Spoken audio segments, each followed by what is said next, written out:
All right, greetings everyone. This is Scott Savage with the Sawtooth Avalanche Center, and we're psyched to be able to bring you another year of digging deeper in conjunction with the Friends of the Avalanche Center. It's a great informal presentation and question and answer session that we're running every 2 weeks. So expect to see these every 2 weeks. And ideally, we're going to be running these live in person at some point in time in the future, but unfortunately we're still not doing that right now. We all know why. So these are virtual events. So for tonight, our virtual host, we're really fortunate to have Patty McElvoy live with us here from Backwoods Mountain Sports. So Patty. Hi y'all, welcome back to Digging Deeper. We're super psyched and honored to get to be host the first Digging Deeper of what is sure to be an epic ski year, right guys? I mean, Savvy Center has ordered that up for us, the forecasters. Thanks for being here with us in the virtual world tonight. I'm really excited, as you are, I'm sure, to learn what Ben VandenBos has to tell us about early season conditions tonight. In the meantime, get stoked and come over to Backwoods and pick up some sweet Sawtooth Avalanche Center swag. We have hats, we have beanies, we have buffs, all of which directly, all proceeds benefit the Avalanche Center. Hope you have a great season, and we'll see you soon. Ben, tell us what we need to know.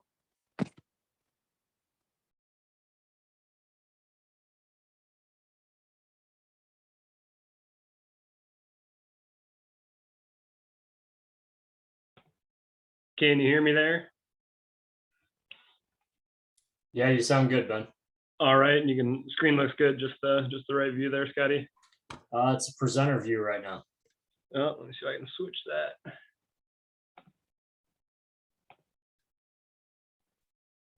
How's that look? Looks good. All right.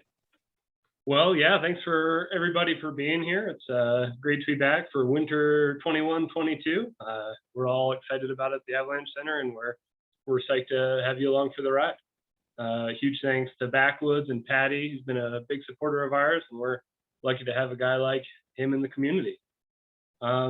We've mostly grown pretty accustomed to this sort of interaction where we're watching people talking to their computers from wherever they are and from wherever we are, but wanted to remind you that I am a human being sitting in front of you, talking to you live. And if you have questions or you have comments, or I'm saying something that raises your curiosity and you want to talk about it a little more, I'd highly recommend that you raise your hand or type a question into the Q&A box there, and Scotty will send that my way, and we'll see if we can address that and keep this interesting and interactive. So here we are, November 17th, 2021, and we're talking about early season snow. My goals tonight are to get you guys thinking about the snow, even now, even in November, even in October, earlier than now, to get you thinking about the snowpack not as a static entity, not as something that is just out there and doesn't change, but more as a ever-evolving entity. With each passing day, hour, indeed even minute, the snowpack is changing. And so part of what we do at the Avalanche Center is try to keep track of that to help you guys recreate safely in the backcountry. And one thing that you can do in order to make your winter safer and in order to help you to access safer, more stable, high quality skiing and riding is to pay attention to this as well. I'm also going to give you a challenge at the end of this talk that I hope you'll take to heart and see if you can't do something a little bit with. As a side note, I'm going to be talking a lot about early season skiing as part of this presentation, just because mostly what we're doing in the backcountry right now is skiing. There's not a lot of great snow down low. Access is pretty rough at lower elevations, and not seeing a lot of folks out on their sleds or out on their snow bikes. But don't take that as an affront. Everything I'm talking about as far as the snow goes is equally applicable whether you're a motorized user, or a skier, or a split boarder, or snowshoe, or whatever else you're up to. So that brings up the big question. Why are we going early season skiing?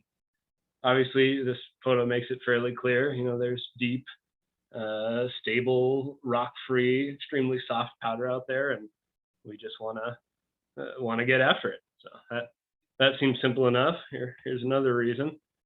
Why are we going skiing? Well, maybe because we're budding gear testers. We're trying to get into a job where someone's paying us to beat up gear. This is a really great time to do that.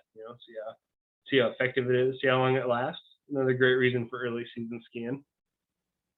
I think maybe one of the best reasons for early season skiing, obviously, it looks really cool. I must say this is not my photograph, and I don't know who this individual is, but quite jealous. And maybe as I age gracefully, I'll get there at some point. Either way, there's lots of different reasons to be skiing, lots of different reasons to be out interacting with the snow right now, but it all depends on one thing, and that's having early season snow. And if you've been spending much time out and about, you realize that we've got some of that right now in the mountains. So we get back to this big question. Why are we going skiing, and is this early snow that we've got good, or is it bad? The $1 million question. You'll hear a lot of folks talking about early season snow. You kind of get equal parts people complaining about early season snow and people excited about it. And the big question is, or the big answer is, well, it really depends. When I was a kid, I often used to frequently ask my father questions about things, detailed questions about why something is the way it is. And he'd play the short answer, long answer game.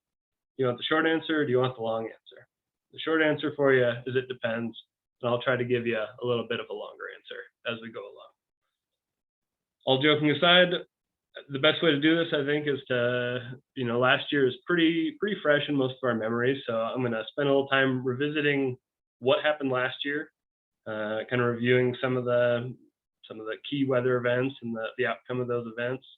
And then I'll try to kind of bounce back and forth between last year and this year and give us an idea maybe where we might be headed this year, potentially, and at least give us an idea where we're sitting now. So this is a photo, I think it's a pit that Chris dug last year in late November up on Copper. Early season weather last year, we got some little spits of storms in October, a little bit of snow in September that didn't hang around. And down near the bottom of this photo, you can see some of that October snow near the ground there, kind of that weaker faceted snow. And then on top of that, we've got these two big intervals of snow. So last year we had that October snow, we had a bit of a drought, and then on the 7th of November, and then again on the 17th of November, we got some pretty significant amounts of snow. Down south of Galena Summit, we ended up with about 1 to 3 feet of snow, and up north we had 2 to 4.5 feet of snow after these storms were all said and done. They came in pretty warm and they cooled off through the storm. They seemed to bond, for the most part, pretty well to the snow that was underneath them. We did see a little bit of avalanche activity early on that layer that we buried on the 7th of November, so that would have been the October snow. But for the most part, here we are sitting late November. Everything's looking pretty good. Unfortunately, or fortunately, depending on your perspective, that started to change over the next little bit. We move into November. After the 17th of November, or into December, excuse me, after the 17th of November storm, that Thanksgiving storm, we went a long time without having any measurable precipitation. And in fact, it was about 23 days.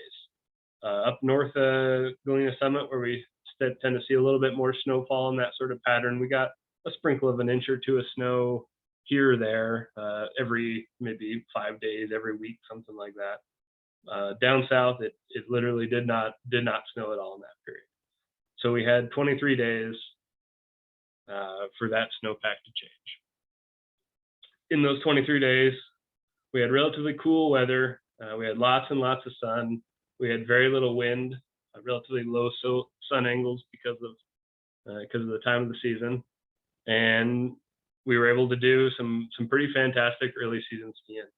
This is a photo taken in, I think, maybe around the 10th of December or so last year, skiing some steeper stuff in the Sawtooth. Stability was great. Coverage was acceptable. You could get up into the alpine and do all sorts of stuff, and everything was good. But as this period stretched on without precipitation and with relatively cool temperatures, we knew that we were changing the snowpack underneath. Okay, so that's December of last year. let's set that aside and jump back to this year. Here we're looking at a photo of Galena Peak that Scotty took on the 21st of October.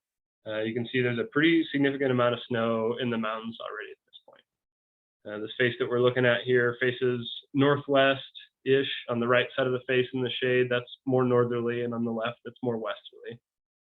But this aspect's a little cooler than, say, south or something like that, anything on the south half of the compass. And we've preserved a decent amount of snow up high. That snow fell, we had a little bit of snowfall in September, but mostly fell earlier in October.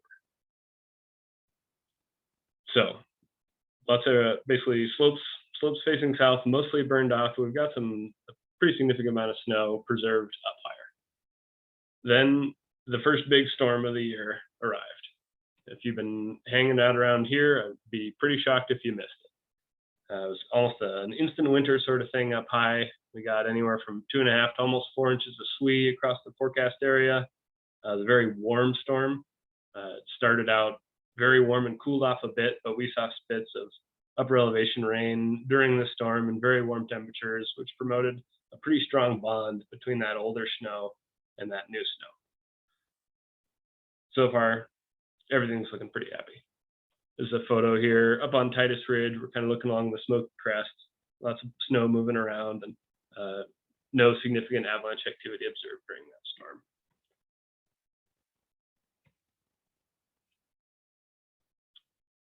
Here's a little look at lower Titus weather station data over the course of the fall. The upper graph you're going to see there is snow height, and the lower graph is temperature. On that snow height graph, you can see that really big step up here between the 25th and 26th of October. That's that big storm I just described. We had over 2 feet of snow on the ground at that point. That snow's settling, and we're getting some little bumps of precipitation through here in the early November. Got this nice little bump on the 9th. It was about 8 days ago now. Had some really fantastic skiing. Before it got warm, that all settled out, and a few more little spits of precipitation. On that lower graph, what you're looking at is temperature at that lower Titus weather station. And that red line that I added for you is 32 degrees. And we're looking at from mid-October to today, the 17th of November. So each of those little spikes is the daily high. What you can see is that the temperature has stayed, for the most part, quite warm during that period. We've had a few, frequently we're having overnight lows where it's freezing, but even through portions of that period, it's hardly even getting down to 32 at night and climbing up to 50 degrees in the mountains in the day.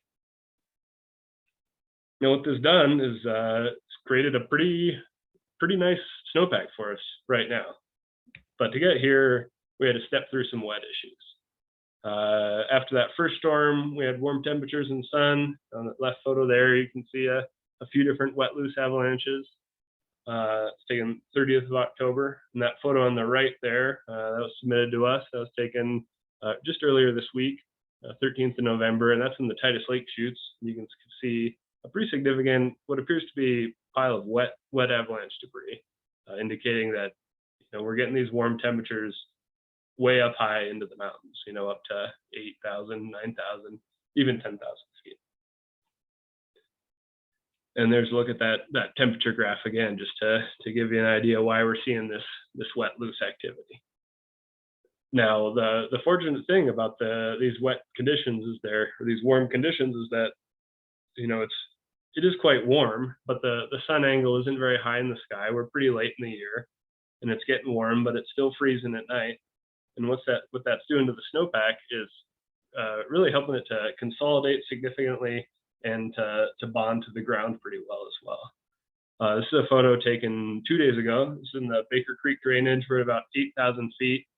The height of snow here, we have HS written there. That's what we describe that as, the height of snow. It's the depth of your snowpack. We had 30 to 35 centimeters, about a foot of snow on the ground here. You climb up about 1,000 feet, and that doubles. You got 60 to 70 centimeters of snow. That's 2 to 2.5 feet of snow on the ground.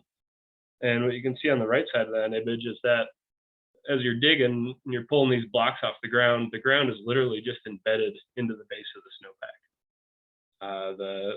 like I described, is that those warm temperatures help the snow to melt a little bit internally and settle down and settle. And with each passing day, it's consolidating, and you're creating what is a pretty cohesive, pretty well internally bonded snowpack. You really can't ask if you're gonna have snow on the ground at this time of year. This is about as good as it can get. This is a pretty nice looking snowpack. We're seeing, obviously our observations are relatively limited. It's just mid-November, and we're really starting to get out and about and further afield. But this seems to be pretty typical for our entire forecast area at this point.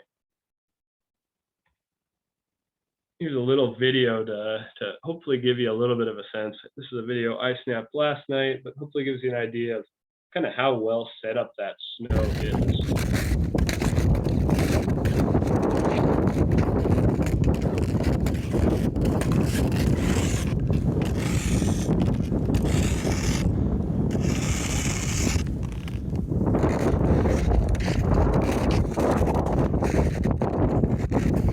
So you can pretty clearly see there, we've got this quite cohesive mass of wet snow during the day, moist snow during the day, and then it's freezing on the cold days. This icy cohesive mass just quite glued to the ground, and we're pretty happy about all those things at this point. So that gives you a sense of where we're sitting right now, 17th of November, 2020. Let's jump back to last year. So like I said, 17th of November 2020 was when that last of our major storms in November started. Those tapered out around the 19th to the 20th of November, and then we had that 23-day period where that snow that had fallen over that period faceted significantly and weakened significantly. I'll really just very quick touch on this idea of faceting versus rounding in the snowpack. This is a pretty elementary discussion of it, but in a general sense, when we have certain weather conditions promote a stronger snowpack, promote healing in the snowpack, and certain weather conditions promote a loss of strength in the snowpack. Warm, wet conditions, particularly when they're followed by periodic freezes, like we're describing for this fall snowpack, produce a great, mostly stable snowpack. When we're seeing extended periods of cold temperatures, solar radiation during the day, and then lots of open skies at night to let that radiation kick out, we're going to see a significant amount of faceting. And that's what happened last year to that snow that sat near the ground that fell in November.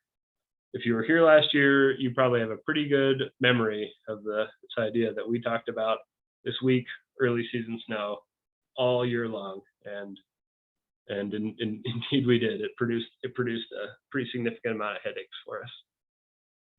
And it didn't take much for that early season snow to become reactive. Here's a photo of a pretty large avalanche that occurred in December. We really haven't even started to load this week layer a significant amount, but even with minor amounts of snow, we're seeing some pretty big slides. Here's another photo of really quite a thin avalanche. This is an avalanche that occurred after the first snowfall on top of that weak snow that we created in November and buried in December. This avalanche was hundreds of feet wide and less than a foot thick and only snowed 6 inches, but clearly was an indicator that we had some things to worry about in the snowpack. So that was December, we're moving into January now. And this is 3 different snow pits dug early in January. And you can see in these images that weak, kind of that grayish band, relatively thick band of faceted snow sitting underneath these slabs that we're building. In the top left there, we're in the Baldy OB. There's a slab's about a foot thick. Dollar Hide, it's 2 feet thick. Up in Banner, it's 3.5 feet thick. But the story is essentially the same, just widespread, weak, sugary snow. And as we continue to throw snow on top of that, we continue to load that snow. We see avalanches basically with every loading cycle. This photo is in Bassett Gulch, so just west of Baldy, south side of Warm Springs. Here we are looking from Baldy towards Baker. You can see avalanches basically on every horizon line here. This is also just west of Baldy, just above Warm Springs here. And this is a neat set of cracks from a remotely triggered slide on Butterfield in January of last year. Moving forward into February, the avalanches just keep going. This slide actually, or this slope slid multiple times last season. This is the first or the second photo I showed you, that slide on McDonald, failing after just 6 inches of snow fell. And here is a photo of a pretty large avalanche near the head of Eagle and Lake Creek, kind of wrapping around onto the other side of the drainage there even. This happened without even a significant amount of new snow. We just saw uptick in wind speed that was able to build these relatively wide slabs, wide but thin slabs, and produced avalanches failing over 1/4 mile wide. So 2020, 2021, last year, things started out pretty good. We're doing all sorts of stuff. We're feeling comfortable being in the mountains. And then that drought happens. Everything looks pretty nice at about this time last year, and then the drought happens. So the feeling you might begin to sense where I'm headed with this. All right, let's zoom back to the present. So here are a couple of images showing you basically how much water we have at our snow tell sites right now, as of November 17th for both of these.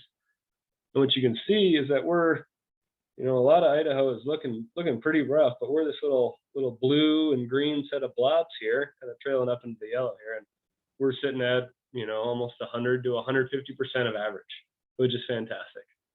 That doesn't, when you have early season snowfall, and let's say your average is 1 inch, and if you have 4 inches on the ground, that's going to give you a 400% average. So when there isn't that much snow, you got to take the averages a little bit with a grain of salt, but it is demonstrating to us that we have significantly more snow in the area right now than we usually do. So we've got more snow than usual. The snowpack is looking pretty fine right now.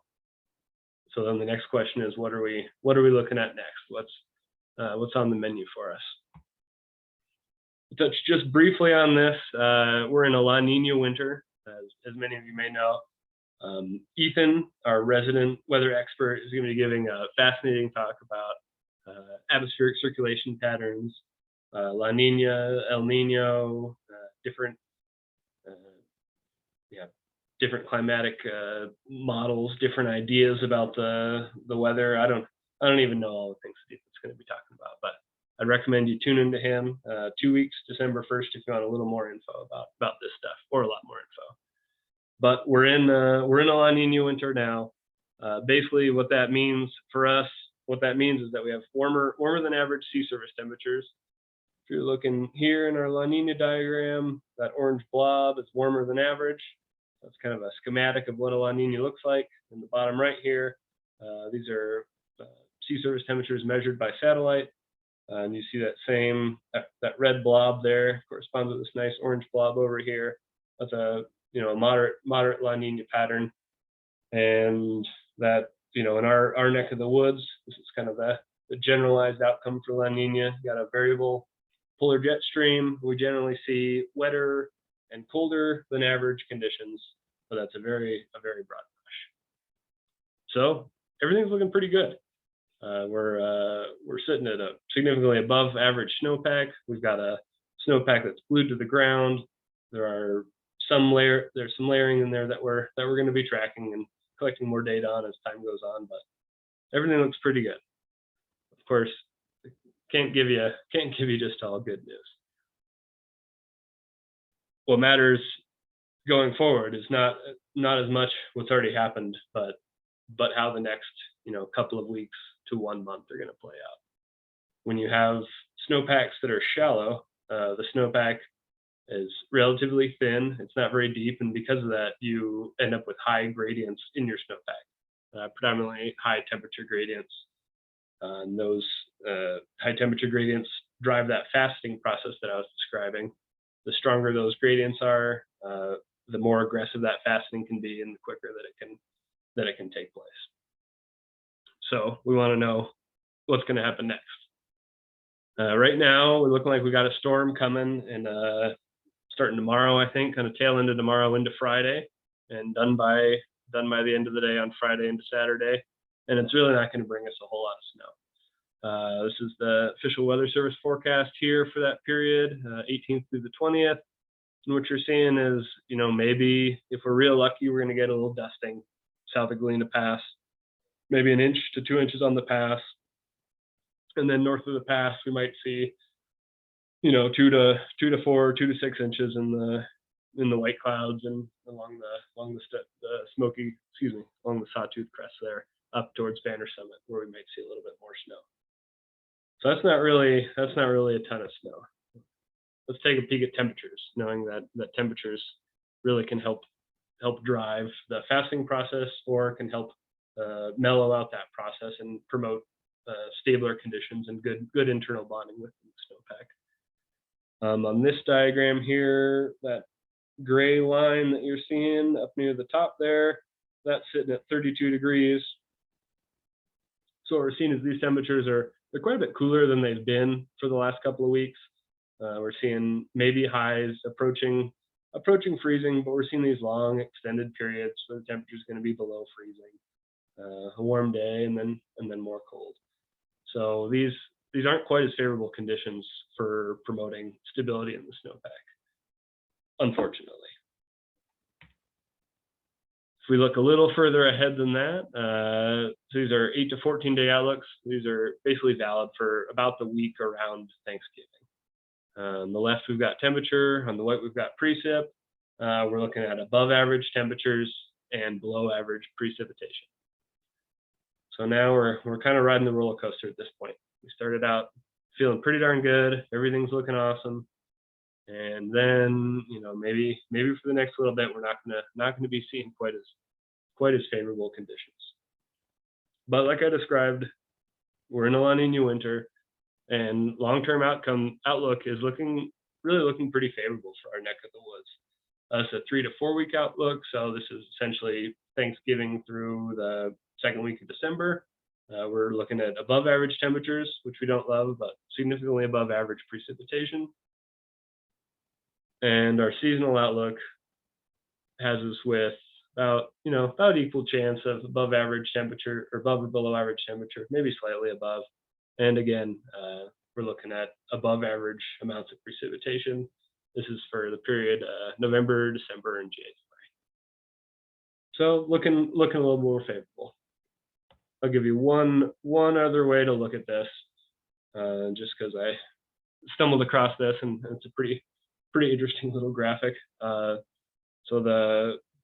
there's a group called the Center for Western Weather and Water Extremes. They do some pretty fascinating work, really fascinating computer modeling, all sorts of other stuff.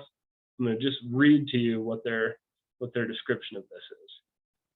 Products below show predicted 3-month accumulated precipitation using a statistical method based on canonical correlational analysis to identify temporally coupled and physically meaningful spatial modes in sea surface temperature and precipitation. So that's a lot of big words that tell you this is their forecast for how much water is going to fall in the western U.S.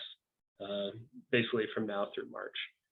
And the numbers are really pretty astounding. The figure on the left there, that's giving us November through January. The figure on the right is January through March. So there is an overlap of a month in there, which means if you add these two numbers together, you're getting more than models are calling for. But either way, they're saying 1 to 4 feet of snow water equivalent in our area November through January, and another 1 to 5 feet January through March. 1 foot of snow water equivalent at 10% density is 10 feet of snow. So those are pretty mind-blowing numbers for our neck of the woods. Pretty, at this point, very low confidence that any of that will or won't happen. But it does kind of set the stage a little bit for us. We've got this snowpack that's pretty stable now. That looks pretty nice now. Much nicer than it does at this point in the year. On most seasons when we're putting snow down in the mountains in September and October. Unfortunately, the next 10 days to 2 weeks could really spell our fate for the winter. If we, if temperatures stay a little warmer than forecast, maybe we get a little more precipitation than forecast. We're not going to be significantly faceting that snow that's already there, and maybe we can move into the winter with a snowpack without weak layers. Alternatively, temperatures are a bit cooler than forecast. We put some snow down tomorrow and facet it significantly, and then slowly start stacking a load on top of that. That's really a pretty ugly picture to be painted. So you can see that right now we're at a bit of a fork in the road. Things could go in a number of directions at this point. I gotta say, it's on the whole, it's nice to see precipitation in the forecast, even if it's a long range forecast. One of the best ways to deal with instabilities in a snowpack is to bury them deep and just keep throwing snow at them. One thing we frequently do around our neck of the woods is we develop these instabilities and we bury them, and then we incrementally load them. We just put a little snow on top and then a little snow on top, give it a little time to heal, a little more snow on top, and we build that thickness of that slab. We're adding mass to that slab, we're adding some rigidity to that slab, and we're making it so the avalanches that we might create are going to be bigger. They're going to be deeper, so they're going to have more mass and more destructive, and they're also probably going to break wider than a simpler avalanche might. As you build that stiff slab on top of things, and it's able to kind of fold itself over terrain features or around bends in the slope or whatever it is, and you span multiple bowls, multiple starting zones, avalanches can get significantly larger. So that gives you a little bit of a sense for where we're at now, how that compares to what we saw at this point last year. I think that last year gives you a pretty good idea how things can go bad. The weak layer that we developed last year was about as bad as any of us could remember seeing, even folks who've been around here for a decade or two or three. And that basically largely kept us out of avalanche train for the whole year. But we're at that decision point now, and we're not exactly sure what's going to happen. If you do head out in the backcountry, here's a few considerations for you, most of which are relatively obvious. Obviously, right now we've got above average amount of snow on the ground, but still very low snow coverage. There's a lot of obstacles out there that you're, and if you're used to being in an area, maybe in March or February or even January, they're not there, but they're definitely there now. This is a photo here looking up the Hayburn Couloir a couple of winters ago. And I decided it was a good idea to try to ski up there early in the season.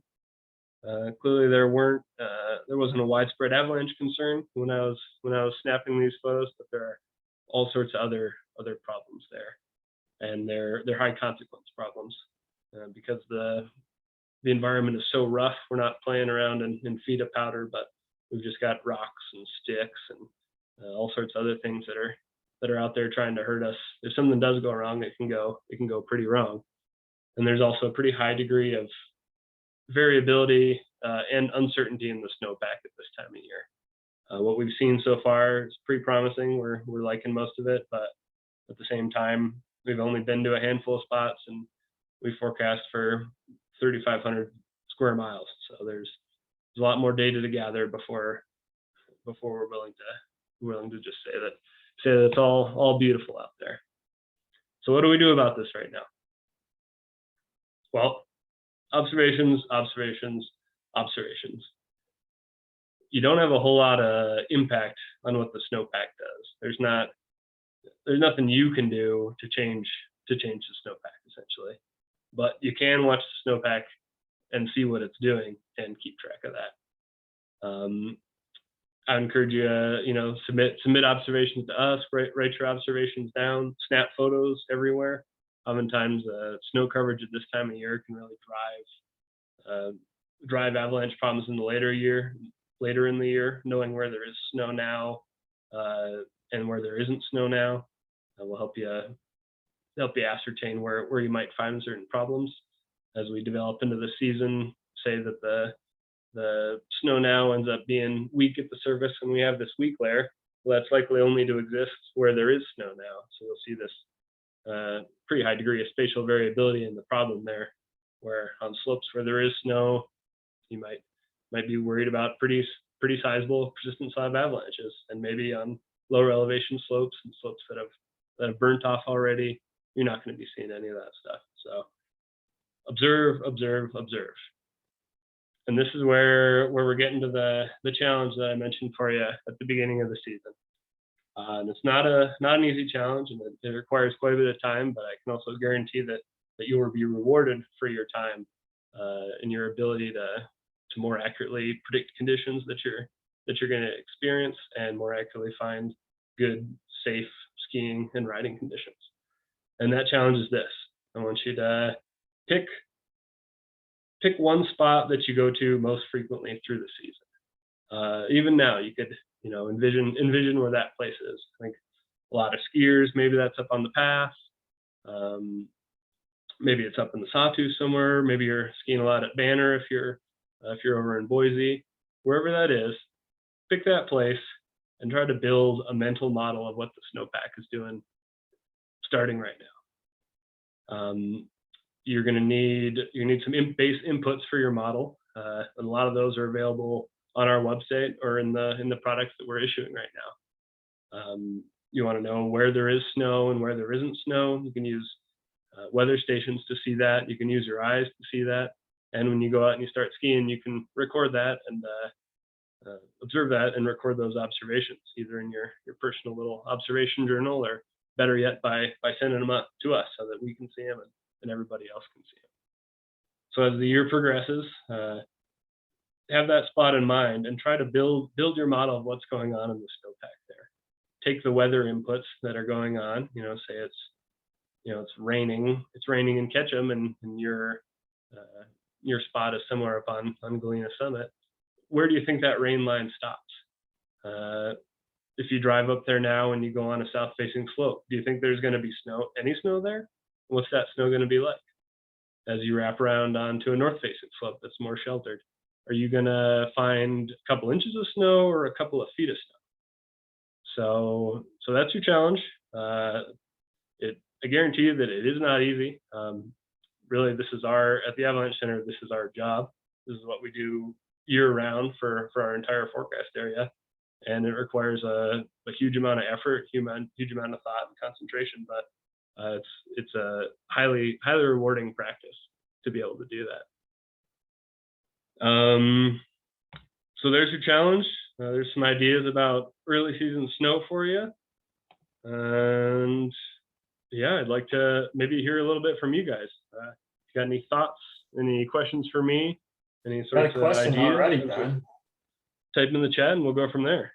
Yeah, put your questions in the Q&A, or you can click the raise hand button if you want to ask one live, which we highly encourage. We want this to be a two-way street. But so the first question is that came in the Q&A. What are some go-to types of field observations people can look for that are helpful to understand the snowpack over time?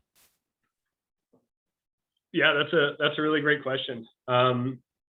I guess it depends on if you're asking about your own field observations or other people's field observations. But maybe let's just start with that. Start with your own field observations.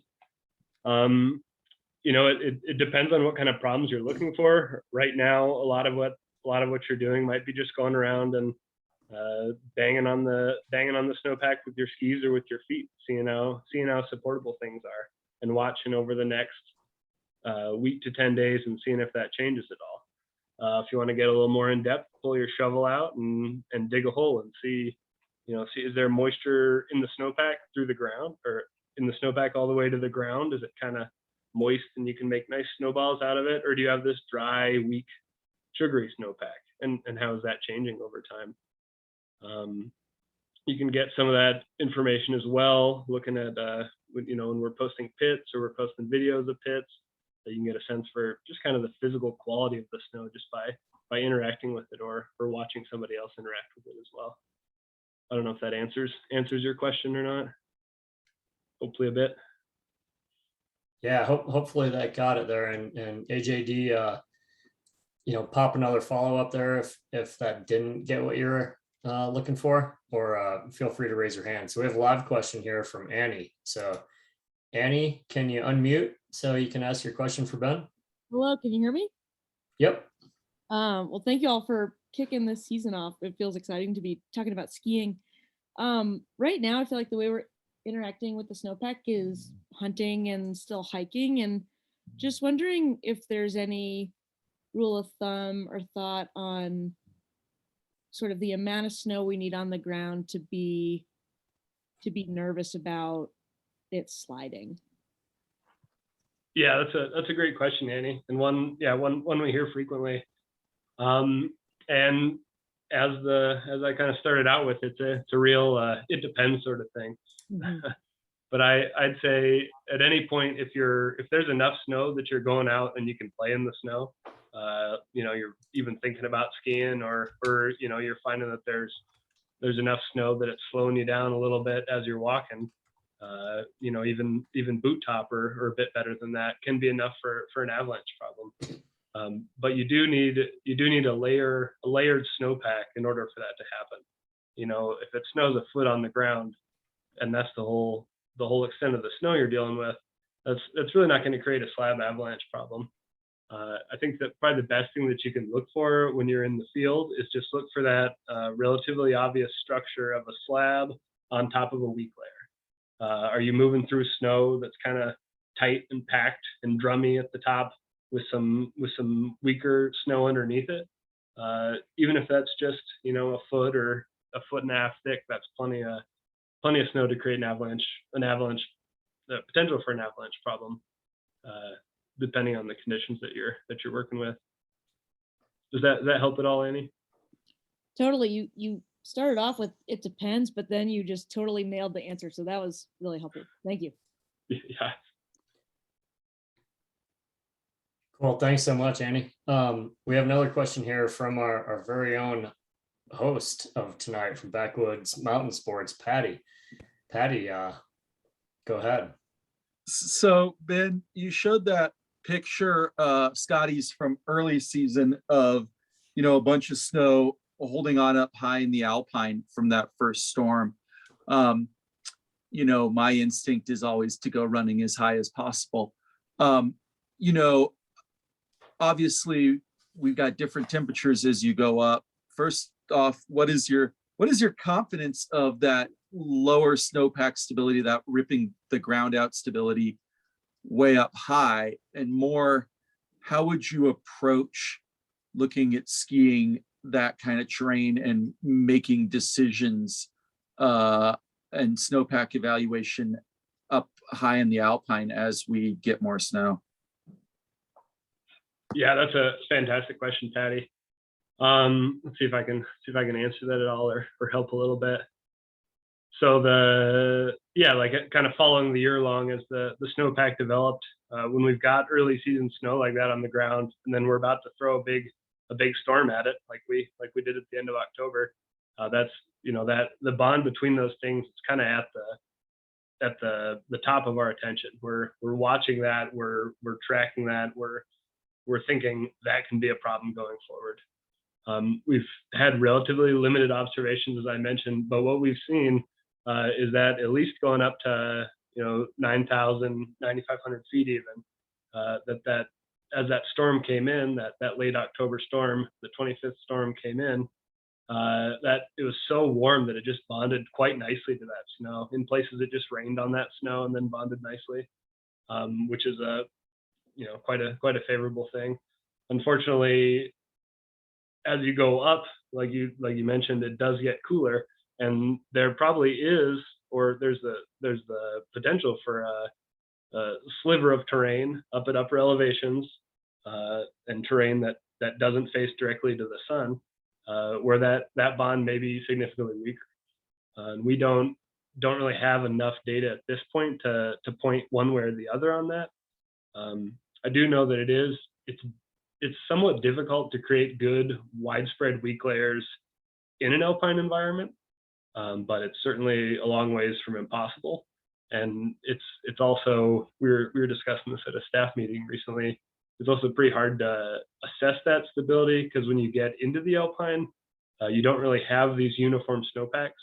It's not like you have a representative pit location at 11,000 feet, because you're going to find everything from a 5-foot thick rock hard wind whale to a slope that's been scoured all the way down to the talus. You have a high degree of variability. Going forward, how to manage that?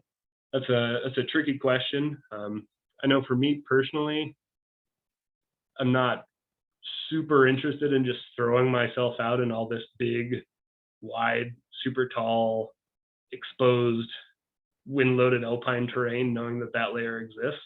Not because I think there's a high likelihood of triggering an avalanche on it or not, but just because there is that high degree of uncertainty.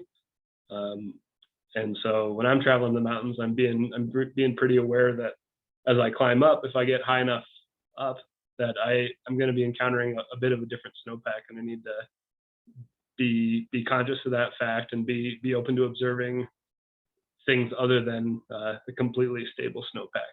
Looking for obvious signs of instability, like cracking and collapsing as that slab's, when it's a little bit thinner. As that slab gets thicker, you're not going to see a lot of obvious signs of instability. So, just knowing that you might have that slab over weak layer structure that I was describing earlier, you can dig down and look at that snow down there. If it's, you're going to feel a lot better about it if it's glued to the ground, like in that photo I showed you, and kind of moist, than if it's just a stack of weak facets. But I think that probably gives you hopefully some idea. But if you have, feel free to ask a follow-up, Patty, if you've got anything more on that. No, you nailed it, Ben. Thank you. That was great. Yeah, I think, Patty, one thing I'd add, just from, in my previous life at Big Sky, where that's kind of what the focus was, alpine weirdness, basically, for lack of a better term. And you get to be intimate with it if you're there, 5-7 days a week. And Ben nailed it in saying that we don't know yet because we don't have enough information. But if it looks like the rest of the stuff, then we're looking good. We just don't know. So I think once we actually have the chance to get out and we get to see, what are the north, northeast, northwest slivers above 10,500 feet doing, we could answer that question with a lot more precision. But right now we have to say,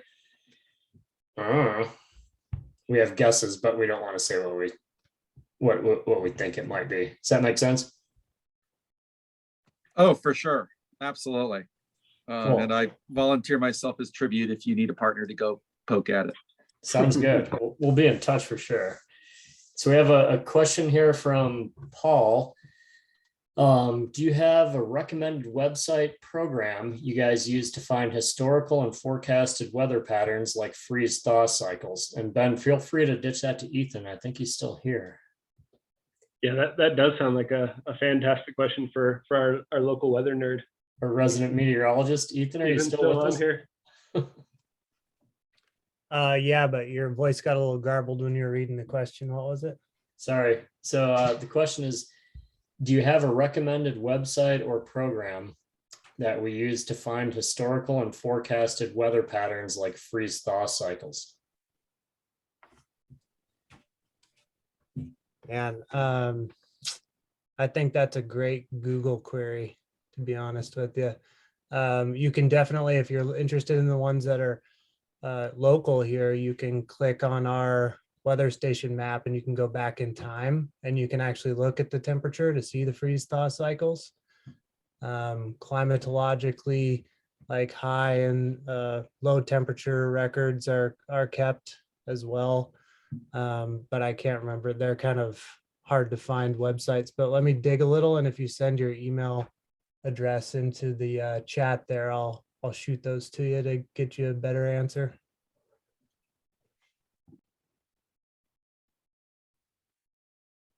Whoops, sorry, I was muted. Maybe email us. This is to Paul. Email us if you're still out there at info@sawtoothavalanche.com, and that goes to all of us, and we'll make sure we collectively figure out if any of us have anything. But nothing jumped to my head either. Ethan's just more in tune with the climatic and weather data sets for sure than any of us at the Avalanche Center.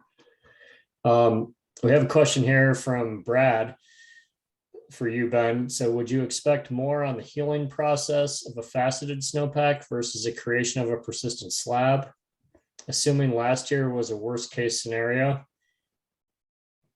Oh, that gives me shivers because there's never a worst case scenario. Sorry, but last year was really bad. So assuming last case was a worst case scenario, what is the best case scenario if we again end up with a faceted layer early in the season?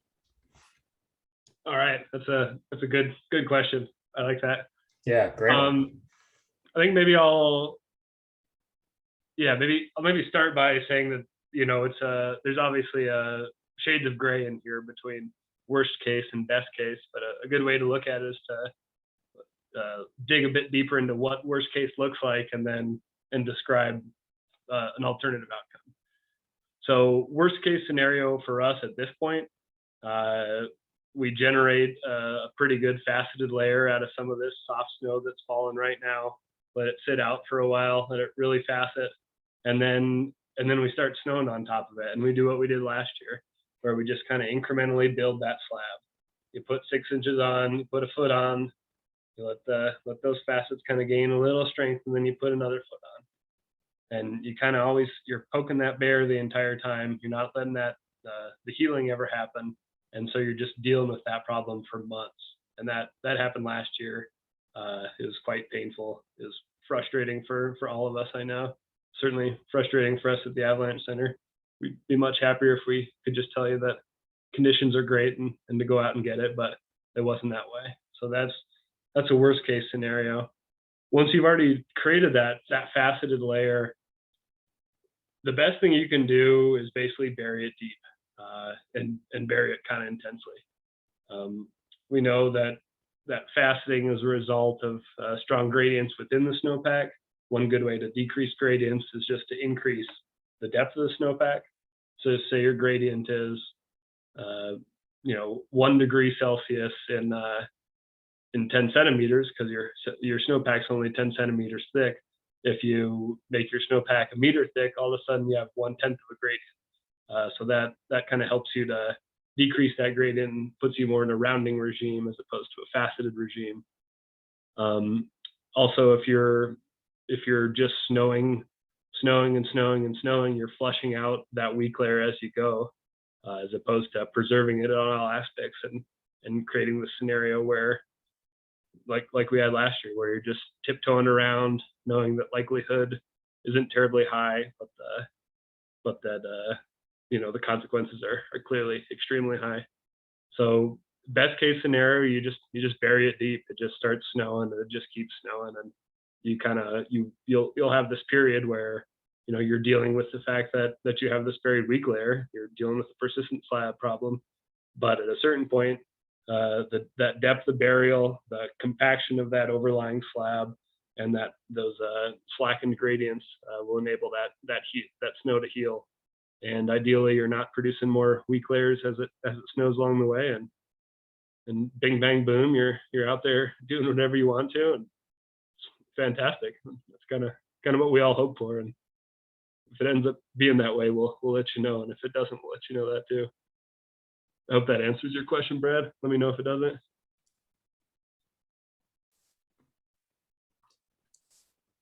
All right. Any other questions out there? Either live or type them in.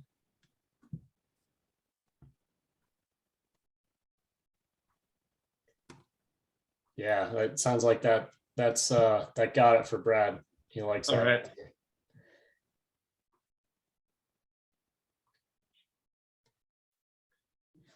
Perfect. Anyone else? One more round of questions here. You got me, you got Scotty, you got Ethan. 3/4 of the Avalanche Center. Doesn't have to be about this. Ask us about anything. And we can always get Chris on the phone if we need to. Oh yeah, I don't mind bugging Chris. All right, here we go. Here's a question for you, Ben. This is from Josh. How many times have you skied the sickle yet this year? I've not actually skied the sickle yet this year, but it'd be dishonest if I said that I hadn't thought about it yet. Gotta take hot laps, man. And Rio liked that question too, Rio Peterson. It won't ski itself.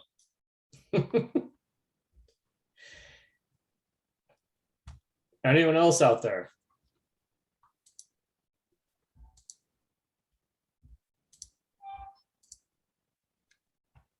I got a text. I got to make sure that's not a question that's somehow coming in via text. Hang on. Hold on, Ben.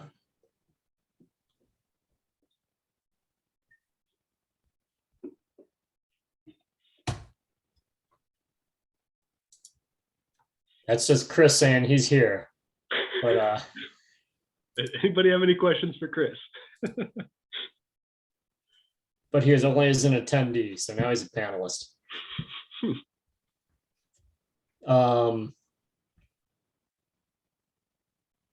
Let's see, Paul. If you're still out there, Paul, hopefully you are. Make sure you send us an email, so we can send you some info. Because we don't have access for the chat for I don't believe for all attendees. Ethan just wants to be able to send you something. So if you email us at info@sawtoothavalanche.com, and we'll send you some more info that Ethan's already doing research on it. You got him thinking, you got him cranking on it, on working on your question there. So we have a question here. When's the drawing for the snowmobile raffle from Chris Hendrickson? So Chris, I'm assuming that's the Avalanche Alliance raffle. And we'll have a bunch more information on social media and via an email about that. We've been waiting until it snows a tiny bit, but I think we're going to put something out right before the Idaho Snow Show. Probably tomorrow or Friday morning, just so everyone's aware of that. But there's this awesome fundraiser that a kind of new organization set up by some folks at Climb and some other manufacturers and folks that are interested in safety for motorized users have created. It's a nonprofit. Last year they raffled one very, very custom sled. The thing's as souped up as you could ever have something, with the full package beyond just a sled, and raised a whole bunch of money that went specifically towards avalanche education. And this year the proceeds of the raffle are going towards a big pool of money that'll be there for avalanche centers to put in grant applications to be able to do things for the motorized community. So how we can improve our products, our coverage area, which is what we're looking towards, a whole bunch of different things. So I don't have that off the it's not on the tip of my tongue. It's coming up soon. Hopefully, and I see that you saw that, Chris, that hopefully you're in tune with our social media channels. So at Sawtooth Avi, and we'll make sure that we have it out there for sure tomorrow or Friday. We'll have one out there before the Idaho Snow Show starts. Unfortunately, we can't be there due to other commitments, but it'll be coming soon. And if you're not into our social media, then just email us at info@sawtoothavalanche.com and we'll make sure we get you that info.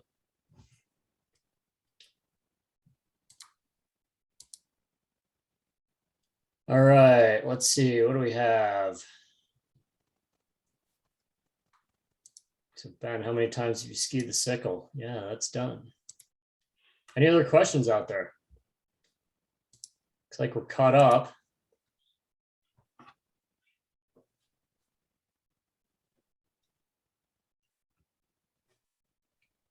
So I have one, not necessarily a question, but Ben, just so you can tell everyone out there our general theory on when we'll be starting daily avalanche forecasts. Okay. Touch on that a little bit. Yeah. We generally start forecasting when there's enough snow for widespread access to the backcountry. Right now, there just really isn't enough snow down low, particularly for motorized users, but for a lot of your more sane non-motorized users as well.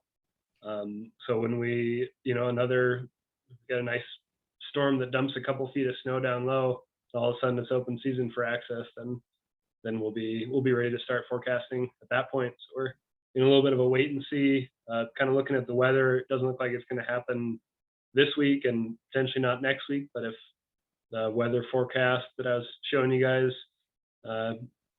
proves itself to be true and we get 6 million feet of snow in the next couple of months, then it shouldn't be too terribly long before we're up and running. So stay tuned on our website, and we'll be putting out info via email and social media and whatnot to let you know when that's starting. Awesome. So any other questions? Getting down to last call here. Going once. Going twice.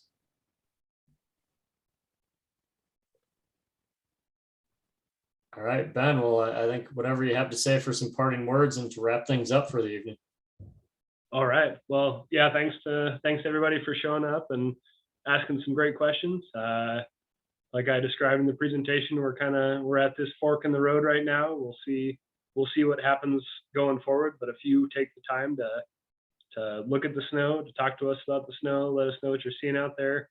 You're going to be setting yourself up and everybody else who benefits from those observations for a safer winter and for hopefully accessing some good stable snow to recreate in as you see fit. So yeah, thanks a ton for everybody for being here, and stay tuned for what's to come. I'm personally hoping for the outcome of a extremely stable winter where you can go wherever you want and ski or ride whatever you want, and I'm ready for everything from there to the outcome of what we had last winter. So yeah, stay tuned. We'll keep you posted on what there is to see out there, and let's have a great safe season and make the best out of it.